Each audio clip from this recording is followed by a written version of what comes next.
지난 일주일 동안 잘 지내셨습니까? 오늘은 제가 여러분과 함께 말씀을 나누려고 하면서 천국 이야기를 한번 여러분과 함께 나누고 생각하고자 합니다. 천국 이야기를 여러분과 함께 나누려고 하는데 오늘 이렇게 또 찬양대 이 찬양을 들으면서 천국은 바로 이런 곳이지, 우리가 천국을 사는 사람들이라는 제목으로 이렇게 노래를 들었는데, 찬양을 들었는데, 천국을 미리 산다면 정말 이렇게 살아야지 하는 그런 생각이 들었습니다. 우리의 마음 가장 소중한 그곳에 주님 모시고 살아가리라 했는데, 우리의 마음 가장 중요한 그곳에 우리가 주님을 모신다면 우리가 예수 그리스도를 우리의 마음속에 주로 모셔 그분을 성결하게 하고라는 성경 구절이 있는데, 정말 그렇게 주님을 내 마음속에 모셔서 성결하게 하는 그러한 삶을 사는 것이 아니겠습니까? 이러한 삶은 주님을 모시고 주님을 따르는 삶은 세상 사람들이 살아가는 삶하고 달라서 로마서 12장 1절과 2절에 나오는 말씀대로 너희는 이 세상을 본받지 말고 이 세대를 본받지 말고 마음과 너희 마음을 새롭게 하여 하나님의 선하시고 거룩하시고 온전하신 뜻이 무엇인지 분별하도록 하라 라는 그 말씀대로 우리가 세상을 살아가면서 주님을 우리 마음 가장 소중한 곳에 모시고 세상 풍조를 따르는 것이 아니라 하나님의 뜻을 따라 사는 것, 이것이 바로 천국을 미리 사는 삶입니다.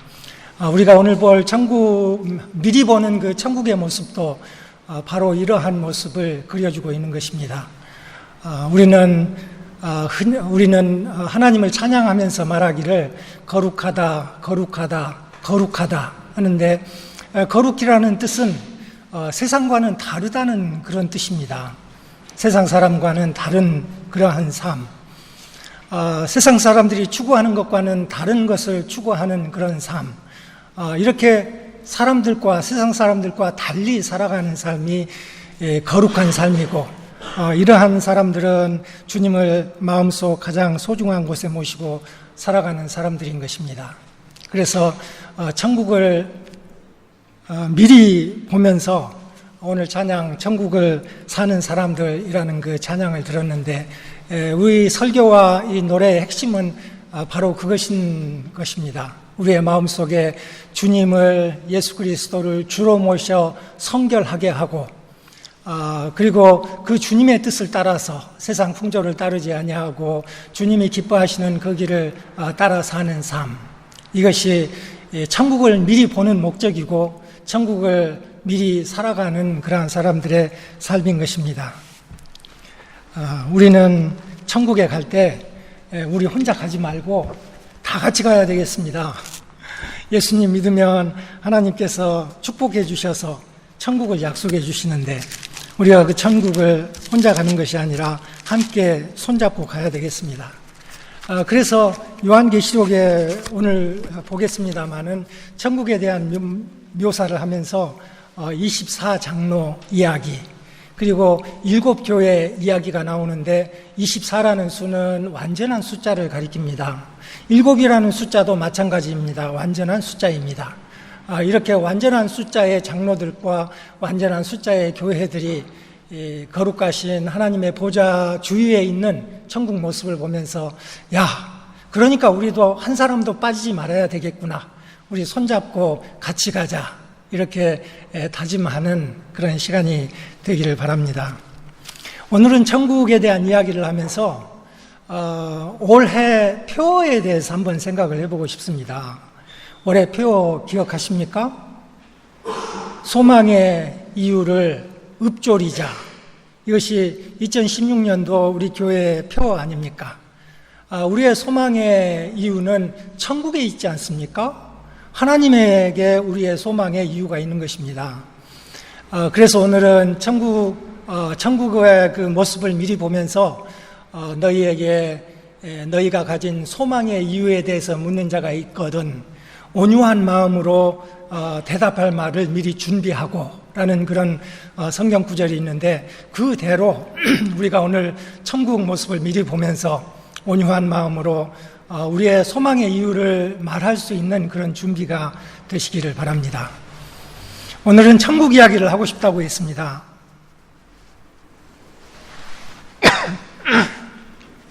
천국 이야기를 하려고 하니까 그동안 제가 여러분들과 함께 천국에 관한 비유를 함께 나누면서 생각했던 것이 기억나지 않습니까? 기억하십니까? 마태복음 25장에 보면은 제가 여러분들과 함께 천국 비유에 대한 이야기를 나눈 것이 안에 기록된 것을 볼 수 있습니다. 두 가지 비유에 대해서 특별히 주의를 기울였죠. 하나는 열처녀 비유 이야기, 또 하나는 달란트 비유 이야기였습니다. 열처녀 비유 이야기를 통해서 우리가 배웠던 것은 천국은 이와 같으니 라는 그런 구절로부터 우리가 생각하기를 천국은 이와 같으니까 이렇게 해야 우리가 천국에 들어가서 우리 하나님의 기쁜 그리고 즐거운 잔치에 참여하게 되는구나 하는 생각을 하게 됩니다. 어떤 사람들이 천국 잔치에 들어가게 됩니까? 열처녀 비유 이야기는 우리에게 가르쳐 주기를 미련한 다섯 처녀처럼 되지 마라. 지혜로운 다섯 처녀처럼 되라. 열처녀가 모두 등은 가졌지만 그러나 지혜로운 다섯 처녀는 미련한 다섯 처녀는 등은 가졌으되 기름은 없었고 지혜로운 다섯 처녀는 등도 가졌고 기름도 준비했다고 그랬습니다.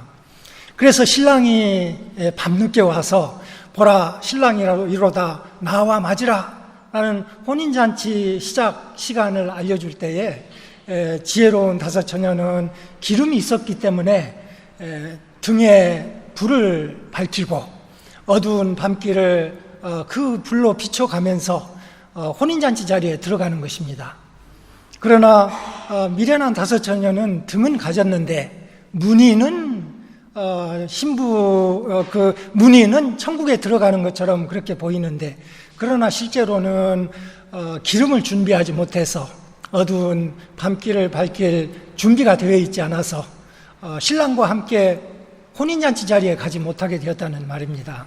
그래서 이 비유를 통해서 우리가 배우는 것은 그렇지 혼인잔치에는 기름과 등을 준비한 사람이 들어갈 수 있는 것이지 이런 생각을 하면서 그러니까 천국의 혼인잔치에 들어가지 못하는 사람 그리고 들어가는 사람은 어떤 사람일까? 기름을 준비하면 들어가고 기름을 준비하지 못하면 들어가지 못한다 하는 그런 교훈을 받았습니다. 그러면서 이 기름을 준비한다는 것이 무엇일까? 우리가 함께 생각해 보지 않았습니까? 기억하십니까? 기름을 준비한다는 것은 우리 주님을 가까이 하고 많이 아는 것을 가리킵니다. 그러니까 미련한 다섯 처녀들이 나중에 기름을 싸가지고 와서 신랑의 그 잔치자리에, 혼인 잔치자리에 와서 문을 막 두들기지 않습니까? 문을 열어주소서, 문을 열어주소서. 마치 우리가 천국 잔치에 들어가기 위해서 문을 열어주소서 하고 문을 두드리는 그런 모습을 상기시킵니다. 그때 안에서 들리는 소리는 이미 문은 닫혔는데 문을 열어주지 않고 안에서 나오는 소리는 내가 너희를 도무지 알지 못하노라 이렇게 답이 나왔던 것입니다.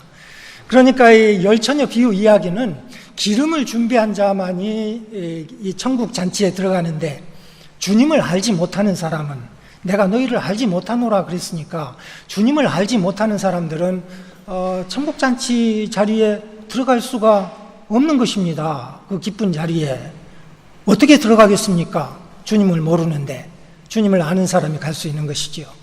그래서 이 교훈을 통해서 우리는 우리는 다 같이 천국에 가자. 등도 준비했으니 기름까지 준비하자. 기름을 사자. 많이 사자. 하고서 이 하나님 말씀이 주는 교훈을 저희들이 함께 받았습니다. 달란트 비유를 통해서도 또 우리는 어떤 사람이 천국에 가는지 교훈을 받지 않았습니까? 달란트는 우리의 능력을 가리킨다고 했습니다.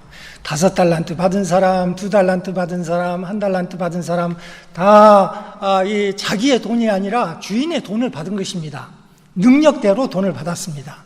그래서 5달란트, 2달란트 받은 사람은 열심히 일해서 5달란트 남기고 또 2달란트 남기고 그래서 주인이 오랜 후에 회개하러 오지 않았습니까? 정산을 하러 왔단 말입니다.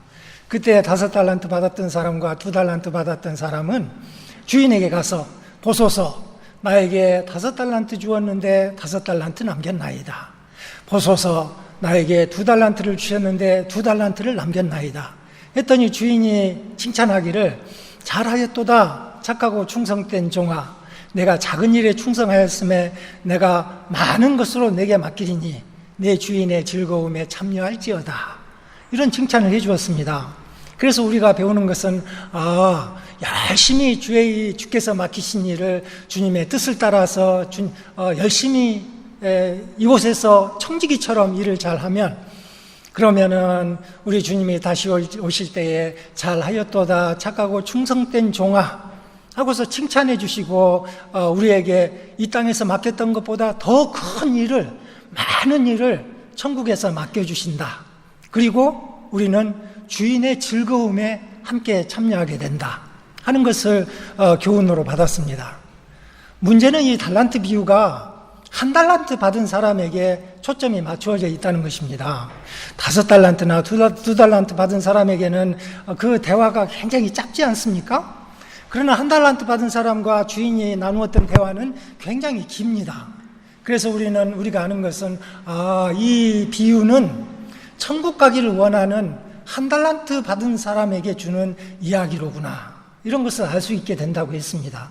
그러면서 생각하기를, 그래, 어떤 면에서 우리 모두는 1달란트 받은 사람과 같지? 라고 생각을 하게 되었던 것입니다. 상대적으로 생각하는 것이 아니라 내가 주관적으로 느끼기에 나에게는 좀 더 많은 은사를 주셨으면 좋았을 터인데, 내게는 더 많은 능력이 있었으면 좋았을 터인데, 내게 더 좋은 기회가 있었더라면, 내게 넓은 길을 하나님이 열어주셨더라면, 그러면 내가 열심히 일을 했을 터인데, 하나님은 나에게 왜 이렇게 어려운 길을 걷게 하시나, 내 능력으로 감당할 수 없네 하는 사람은 자기의 능력에 대해서 부족한 것을 느끼기 때문에 심리적으로 1달란트 받은 사람에게 속하는 것입니다. 그래서 어쩌면 우리 모두가 그런 1달란트 받은 사람과 같을 때인데, 이 비유를 통해서 가르쳐주는 바는 1달란트 받은 사람과 주인과의 대화에 그 교훈의 핵심이 나타나 있는 것입니다. 1달란트 받은 사람은 변명하면서 말하기를, 내가 1달란트를 받았는데 내가 두려워하여 땅에 숨겨두었나이다 하지 않았습니까? 그러니까 1달란트 받은 사람은 자기에 대해서 고백하기를, 나는 1달란트밖에 없으니까 두려워하는 것이 당연하지 않습니까? 두려워서 일을 못했습니다. 제게 능력을 더 많이 주셨으면, 제게 재산을 더 많이 주셨으면, 제게 더 많은 기회를 주셨으면 내가 주님을 위해서 일을 했을 터인데 1달란트밖에 없으니 내가 두려워하여 하면서 자기 자신의 심리를 그렇게 말을 하고 있는 것입니다. 그랬더니 주인은 그 1달란트 받은 사람에게 대해서 말하기를, 그래, 내가 두려워하는 것이 당연하다, 그렇게 말하지 않았습니다. 그렇게 말하지 않고, 너는 악하다, 너는 게으르다 라고 두렵다는 말과는 전혀 다른 말로 1달란트 받은 사람을 평가하는 것입니다. 너는 악하다, 너는 게으르다, 이렇게 했는데, 게으르다라는 말은 미루다라는 뜻이고 머뭇머뭇하다라는 그런 뜻입니다. 그러니까 우리 주님께서 우리에게 무엇인가 하라고 말씀하실 때에 심리적으로 나는 1달란트밖에 없어서 못해 하고서 내일 해야지, 또 내일 해야지 하고 머뭇머뭇하면은 오늘이 내일이 되고 내일이 모레가 되고 또 그것이 계속하다 보니까 그만 주님 오실 때까지 주의 일을 하지 못하게 되는 것입니다. 그래서 머뭇거린다는 말은 곧 게으르다는 말을 가리키고 있는 것입니다. 이런 사람은 하나님의 뜻을 이루지 못합니다. 하나님은 1달란트 받은 사람에게 원하는 것이 있지 않습니까? 하나님이 주신 것은 두려워하는 마음이 아니요 능력과 사랑과 근신하는 마음이니, 이렇게 하시면서 우리에게는 두려운 마음이 들 때 우리가 외쳐야 될 것은, 주여, 내가 내 마음을 이렇게 들여다보니까 두려운 마음이 있는데 1달란트밖에 없다고 제가 두려워하는데 이 마음은 하나님이 주신 마음이 아닙니다 하고 담대하게 말하면서 우리 하나님이 제게 주시는 마음은 능력과 사랑과 담대한 마음을 주신 것이 아닙니까? 근신하는 마음을 주신 것이 아닙니까? 하면서 주여 이 두려운 마음을 내가 믿음으로 이기게 하시고 우리 하나님을 의지하여 능력으로 담대한 마음으로 한 걸음 한 걸음 나아가서 우리 하나님의 능력을 체험하게 하시고 내가 이 땅에 살면서 내 뜻대로 사는 것이 아니라 근신하는 마음, 절제하는 마음으로 주님 내 마음 가장 소중한 곳에 모시고 주님 따라 살겠습니다. 이것을 원하신다는 것입니다. 이것이 한 달란트 받았다고 심리적으로 생각하는 사람에게 주는 하나님의 처방전인 것입니다. 이 처방을 따라야 우리의 심리적인 질병을 이기고 승리할 것이 아니겠습니까? 그래서 우리는 오늘 미리 보는 천국 이야기를 통해서 조금 전에 이야기했던 두 가지 비유와 함께 생각을 해보려고 하는 것입니다. 두 가지 비유 모두 천국은 이와 같으니 하면서 천국에 대해서 이야기를 했는데 오늘 요한계시록 4장에는 천국에 대한 그 모습이 상징적으로 이렇게 표현되어 있는 것입니다. 그래서 이 모습을 보면서 맞아, 천국에 대한 모습이 이렇게 그려져 있으니까 그러니까 이 내용을 잘 살펴보면은 우리에게 가르쳐 주기를 너는 기름을 많이 준비해라. 너는 한 달란트 받은 사람이라고 두려워하지 말고 능력과 사랑과 근신하는 마음으로 세상을 살아서 승리해라. 주인의 즐거움에 참여해라. 라고 우리에게 격려해 주시는 메시지를 요한계시록 4장에서 볼 수 있다는 말씀인 것입니다. 요한계시록 4장은 이렇게 시작합니다. 2일 후에 내가 보니 하늘에 열린 문이 있는데 라고 했습니다. 여러분, 하늘에 열린 문이 있습니다. 이렇게 보니까 안 보이지 않습니까? 그런데 하나님께서는 특별히 계시하셔서 하늘 문을 여시고 그 하늘 안쪽에서 어떤 일이 일어나고 있는지 미리 보여주셨다는 것입니다. 그래서 우리는 이 요한계시록 4장과 5장 이야기를 미리 보는 천국이라고 말을 할 수가 있는 것입니다. 문을 열어주셨다는 것은 하나님께서 우리에게 특별한 축복을 주셨다는 것입니다. 우리의 육신으로는 보지 못하는데 그래서 우리는 우리의 장래가 어떻게 될 줄 우리의 궁극적인 운명이 어떤 일을 당하게 될지 모르는데 하나님은 하늘에 문을 열어두시고 우리에게 보여주시니까 우리는 그 하나님의 자비로우심 때문에 우리는 하늘 안쪽을 미리 볼 수 있는 것입니다. 굉장한 특권 아닙니까? 이제 우리는 이 특권을 누려보시기를 바랍니다. 요한계시록 4장 이야기를 보면서 하늘에 있는 이 하늘의 장면을 우리는 미리 보게 되는데 여러분들은 이 모습을 사진을 찍어 두시기를 바랍니다. 사진을 하니까 여러분들이 이 핸드폰이 어디 있나 그렇게 찾지 마시고 핸드폰으로 찍는 사진이 아니고 여러분의 두 눈으로 여러분의 마음판에 심상을 새겨 놓으시라는 그 말입니다.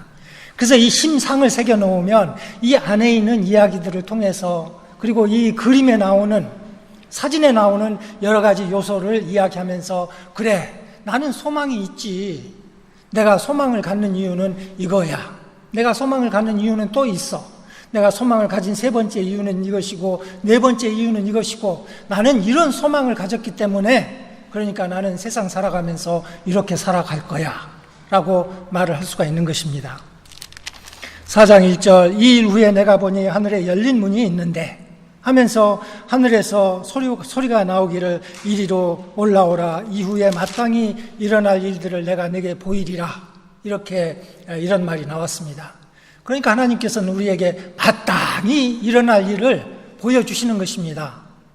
그래 보았습니다. 내가 곧 성령에 감동되었더니 보라, 하늘에 보좌를 베풀었고 그 보좌 위에 앉은 이가 있는데 그래서 여러분들은 심상에 보좌를 그려놔야 되는 것입니다. 보좌 위에 앉으신 분이 있다고 그랬으니까 하나님 그분이 앉으셨지 않겠습니까? 그래서 여러분의 심상에는 하늘의 장면을 묘사하면서 왕이 앉으신 보좌, 그 위에 계신 만왕의 왕, 만주의 주, 우리 하나님, 그분이 앉아 계셨다고 마음판에 새기는 것입니다. 그러면서 우리는 보좌에 앉았다는 말이 무슨 뜻일까 생각을 해야 되는 것입니다. 보좌요? 왕의 자리입니다. 왕이요. 왕은 말하는 것이 곧 법입니다. 왕이 말하는데 이루어지지 않는 법이 어디가 있습니까? 하나님의 나라라면 하나님이 왕이시니까 하나님의 말씀하시는 것은 무엇이든지 이루어진다는 그것입니다. 너의 소망이 무엇이냐고 묻는다면 그러면 우리는 이렇게 첫 번째 온유하게 대답을 해야 됩니다. 우리는 말하기를 나는 소망이 있다. 왜냐하면 하늘에 보좌가 있고 거기에 하나님이 계셔서 하늘을 통치하시고 또 땅을 통치하시고 그분이 나의 가는 길을 아시기 때문에 나에게는 소망이 있다. 나는 그곳에 갈 것이다. 이렇게 말을 하는 것입니다. 하늘의 모양은 또 계속됩니다. 3절 앉으신 이의 모양이 벽옥과 홍보석 같고 또 무지개가 있어 보좌에 둘렸는데 그 모양이 녹보석 같더라. 사람들이 우리에게 묻기를 내 소망의 이유가 무엇이냐라고 말하거든 우리는 두 번째 이유로서 보좌에 무지개가 달렸기 때문에 나는 소망을 갖습니다 라고 말을 하는 것입니다. 여러분, 무지개가 무엇입니까? 아름답지 않습니까? 그래서 무지개의 영광을 하나님의 영광으로 묘사했습니다. 에스겔서예요. 그리고 이 무지개는 또 우리에게 생각나게 하는 것이 있지 않습니까? 비 온 뒤에 오는 무지개는 노아 언약을 우리에게 가리키고 있는 것입니다. 하나님은 노아와 언약을 맺으시면서 모든 생물들을 다 홍수로 쓸어버리신 다음에 그 다음에 그분의 마음속에 너무 가슴이 아파서 탄식하며 슬퍼하시며 후회하시며 영어로 리펜트라고 했으니까 정말 하나님 다시는 이러지 말아야지 하고 마음을 다짐하고 또 다짐하셨다는 그런 말씀입니다. 그분이 정의로 심판을 하셨는데 그 정의로운 심판으로 이제는 다시는 세상을 심판하지 아니하시고 이제는 자비로 용서하시겠다.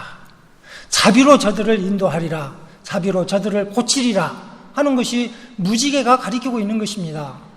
그래서 우리는 무지개를 걸어 놓으시고 그것을 보시면서 내가 자비로 세상을 대하리라라는 그 하나님의 결심 때문에 오늘날 우리는 이곳에서 숨을 쉬면서 살고 있지 않습니까?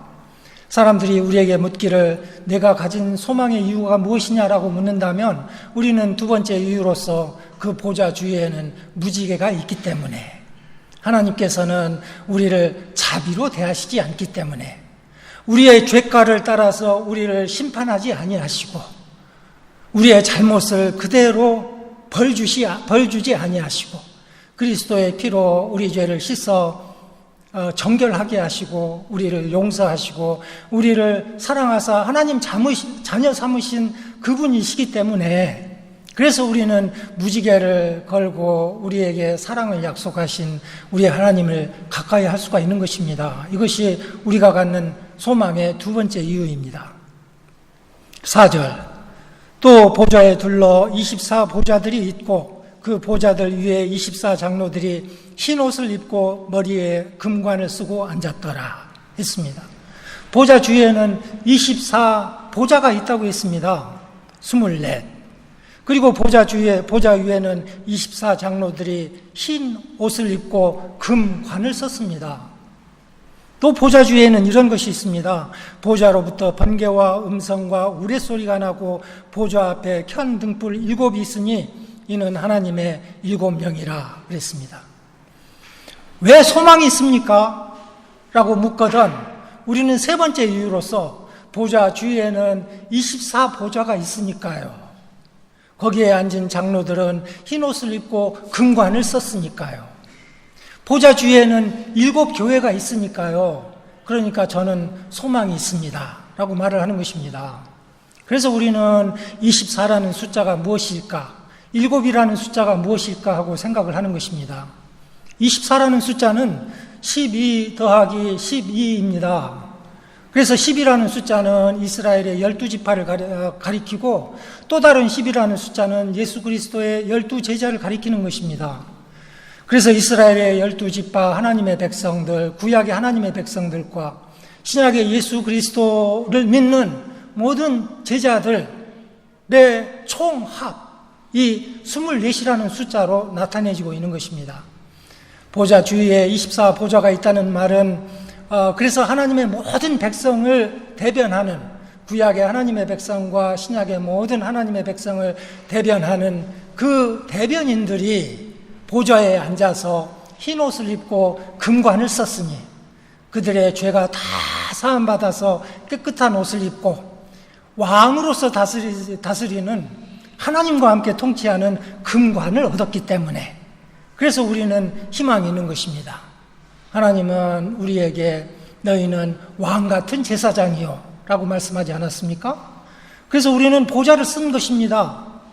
우리는 그리스도의 피로 깨끗함을 받지 않았습니까? 그래서 우리는 흰 옷을 입은 것입니다. 우리에게 소망이 있는 이유는 우리가 흰 옷을 입고 금관을 쓰고 하나님의 보좌 앞에까지 나아갈 수 있는 그런 존재이기 때문에 우리에게는 소망이 있는 것입니다. 또 7 교회가 있다고, 현 등불 7이 있다고 했습니다. 우리에게 소망이 있는 이유는 7 등불이 보좌 주위에 있기 때문에 그렇습니다. 이 7 등불은 7 교회라고 요한복음 1장에서 말하지 않았습니까? 7이라는 숫자는 또 다른 완전수입니다. 세상에 있는 진실된 그리스도의 모든 교회들이 이렇게 하나님의 보좌 주위에 모여들 것을 가리키고 있는 것입니다. 로마 한인교회 성도들이요, 우리도 마찬가지입니다. 우리도 그 7 교회에 속한 하나님의 교회 아닙니까? 그래서 오늘 우리 성가대에서 노래했던 것처럼 우리 주님을 마음속 가장 소중한 곳에 모시고 또 우리가 손을 잡고 함께 갈 수 있는 것입니다. 이것이 우리가 갖는 또 다른 소망의 이유인 것입니다. 구약에서는 7 등불이 성소에 있었습니다. 성소에는 이 성막에는 성소와 지성소가 있었는데 지성소에는 하나님이 계시고 그 커튼 바로 앞에는 7 등잔이 있었던 것입니다. 그래서 이 등잔은 하나님 앞에서 세상을 비추는 빛을 상징하는 것입니다. 7 교회의 역할은 바로 그것입니다. 이 세상에 살면서 주님이 말씀하신 대로 너희는 세상의 빛이라 라고 말씀하신 것처럼 우리는 이 세상에 살면서 빛을 발하면서 사는 존재들인 것입니다. 그래서 등불이라고 하지 않았습니까? 너에게 소망이 있느냐? 너희가 세상에서 어떻게 살아야 되겠느냐? 라고 말하거든. 내게 소망이 있는 이유는 7 교회가 켠 등불 7이 보좌 주위에 있는데, 그래서 나에게는 소망이 있는 것이고 나는 이 세상을 살면서 켠 등불 7처럼 세상을 비치면서 살아가겠다, 이렇게 말하라고 이 천국 모습을 미리 우리에게 보여주는 것입니다. 6절에는 또 다른 모습이 나타납니다. 보좌 앞에 수정과 같은 유리바다가 있고 보좌 가운데와 보좌 주위에 4 생물이 있는데 앞뒤에 눈들이 가득하더라 라고 했습니다. 보좌 앞에는 유리바다가 있습니다. 바다는 구약에서, 성경에서 악을 상징하는 것입니다. 그래서 새하늘과 새 땅에 대한 모습을 그리면서 새하늘과 새 땅, 그곳에는 바다가 다시 있지 않더라라고 말을 했습니다. 하나님을 대적하는 세력이 새하늘과 새 땅에는 없다는 말입니다. 그런데 이곳에는 이 하늘의 모습을 그려주면서 보좌 앞에 수정과 같은 유리 바다가 있다고 했는데, 이 바다가 수정과 같이 같은 유리 바다라고 했으니 얼마나 잔잔한 바다입니까?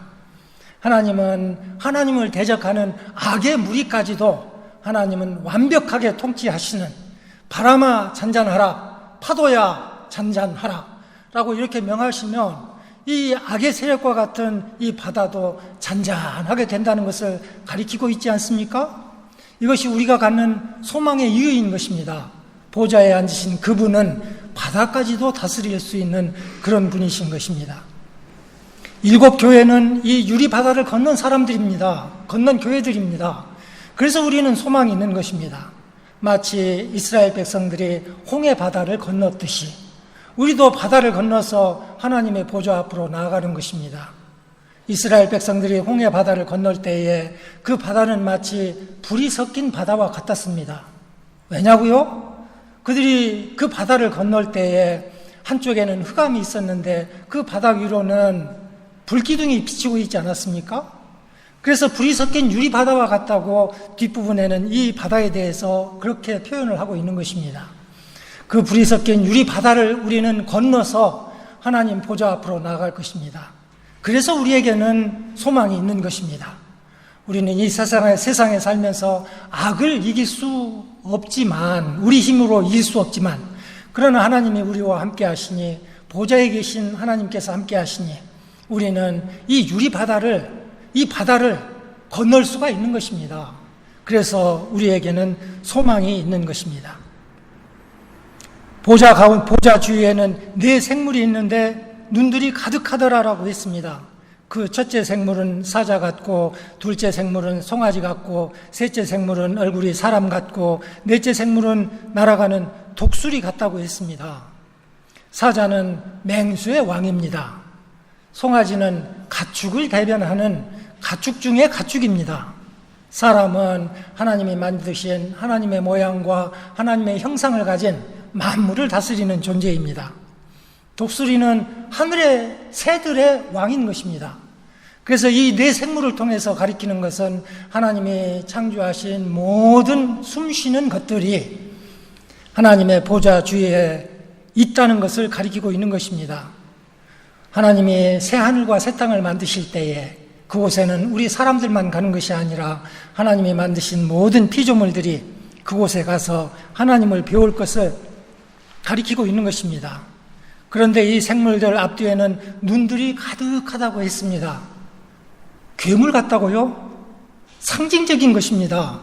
우리가 이것을 문자 그대로 보면은 야, 괴물들이 많이 모였네 할 터인데, 이 눈들이 의미하는 바를 알면 이것은 괴물이 아니라 정말 아름답다 하는 것을 알 수 있는 것입니다. 눈은 무엇입니까? 보는 것입니다. 눈은 하나님이 이 세상을 살피기 위해서 주신 것입니다. 스가랴 4장 10절에 그리고 요한계시록 5장 6절에 눈에 대한 이야기가 나오는 것입니다. 하나님이 눈을 주셨다는 것, 일곱 교회를 일곱 눈으로 표시한 것, 이런 것들은 하나님께서 이러한 생물들을 통해서도 하나님은 세상을 살피시고 교회들을 통해서도 세상을 살피신다는 것을 상징적으로 가리키고 있는 것입니다. 하나님의 보살핌에는 한계가 없습니다. 그러니 눈들이 가득할 수밖에는요, 눈이 7개나 될 수밖에 없는 이유요, 완전한 숫자가 될 수밖에 없는 이유, 하나님이 우리를 보살피시는 것, 세상을 살피시고 세상을 다스리시는 것은 완벽하다는 그런 말입니다. 네. 지금까지 우리는 천국 모습을 보았습니다. 어떤 면에서는 정물화를 보는 것과 같이요. 우리가 소망을 가진 이유, 보좌가 있기 때문에, 보좌에 앉으신 분이 있으니까, 보좌를 무지개가 둘렀으니까, 보좌 주위에 또 24보좌가 있으니까, 또 보좌 주위에 7 등불이 있으니까, 보좌 주위에 4 생물이 있으니까, 그래서 우리는 이러한 모든 것들을 보면서 내게 소망이 있는 이유는 이것입니다. 또 이것입니다. 내게 소망이 있는 이유는 보좌입니다. 무지개입니다. 유리바다입니다. 24보좌입니다. 7교회입니다. 4 생물입니다. 이렇게 우리는 소망을 갖는 이유를 말을 할 수가 있습니다. 그런데요, 우리가 이런 소망을 가졌다면 어떻게 살아야 됩니까? 여기 보면은 이 24장로들과 그리고 여기 나와 있는 4가지 생물들이 하는 행동이 나와 있습니다. 여기 나와 있는 행동들을 보면 그들은 찬양을 했는데 우리도 역시 찬양을 해야 되겠다는 것을 가르쳐주고 있고, 이 찬양의 내용을 보면서 맞아, 그 찬양이 정말 맞아, 나도 찬양하는 것처럼 그렇게 살아야 되겠어, 이렇게 다짐을 하게 되는 것입니다. 그래서 이렇게 다짐을 하는 그 내용들을 보면, 맞아, 나는 기름을 준비해야지, 나는 주님을 알아야지, 한편으로는 그걸 말하고 있고, 또 한편으로는 맞아, 내게는 능력이 없지만은 내가 내 안에 주님을 모시고, 내 마음속 가장 소중한 곳에 주님을 모시고 주님이 주시는 능력으로 이 세상을 승리하면서 살아야지, 이런 결심을 하게 되는 것입니다. 찬양의 내용을 볼까요? 8절 이렇게 찬양합니다. 그들이 밤낮 쉬지 않고 이르기를 거룩하다 거룩하다 거룩하다 라고 찬양을 했습니다. 우리도 이렇게 찬양을 해야 되겠습니다. 찬양 싫어하는 사람들은 천국 가면 고역이지 않겠습니까? 그래서 우리는 찬양을 즐거워해야 되겠습니다. 찬양할 때에 거룩하다 거룩하다 거룩하다 하고 찬양을 해야 되겠습니다. 거룩하다라는 것이 얼마나 중요했으면 한 번 한 것도 아니고 두 번 한 것도 아니고 세 번, 가장 강조할 수 있는 최상급 강조를 하기 위해서 세 번 말을 하지 않았습니까? 그래서 우리는 거룩이라는 단어를 다시 한번 생각하게 되는 것입니다. 거룩이라는 말은 근본적으로 다르다는 것을 말을 합니다. 다릅니다. 주 하나님이요. 주 하나님은 세상의 어떤 것과도 다른 그런 분이십니다. 우리에게 가리키고 있는 것입니다. 그래서 우리도 우리 하나님을 향해서 다릅니다라고 말을 하려면 우리도 달라야 되는 것입니다.